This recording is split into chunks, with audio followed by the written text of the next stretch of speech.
Pour la première fois, une entreprise commercialise un bio-ordinateur. Cortical Labs était présent au MWC 2025 pour le lancement de son CL1, un ordinateur intégrant des cellules cérébrales humaines. Une telle machine pourrait révolutionner l'intelligence artificielle. Si l'intelligence artificielle fonctionne sur des neurones humains, est-ce qu'elle est vraiment artificielle ? Ce genre de questions philosophiques et éthiques est désormais d'actualité. La start-up australienne Cortical Labs vient de présenter son premier bio-ordinateur dédié à l'IA, qui combine des puces en silicium avec des cellules cérébrales humaines.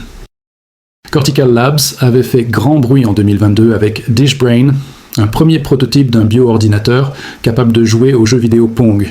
Désormais, la firme commercialise son bio-ordinateur CL1, qui s'appuie sur des neurones cultivés dans une solution, placée sur une puce qui échange des signaux électriques avec le réseau neuronal.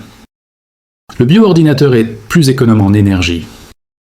L'ordinateur fait tourner un monde simulé et envoie des informations sur l'environnement directement aux neurones qui y réagissent. Ce système est programmable et peut donc faire tourner l'intelligence artificielle. La start-up indique que le bio-ordinateur apprend beaucoup plus rapidement que les puces en silicium habituellement utilisées pour l'IA. De plus, le CL1 est beaucoup plus économe en énergie. Cortical Labs n'est pas la seule entreprise à travailler sur les bio-ordinateurs. D'autres, comme FinalSpark, travaillent sur l'intégration d'organoïdes cérébraux dans les ordinateurs, tout comme l'université Johns Hopkins ou l'université de l'Indiana à Bloomington. Toutefois, le CL1 de Cortical Labs est commercialisé.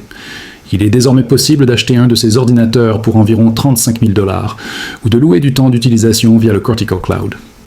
La start-up espère révolutionner de nombreux domaines, comme la découverte de médicaments et les essais cliniques, ou encore l'IA des robots.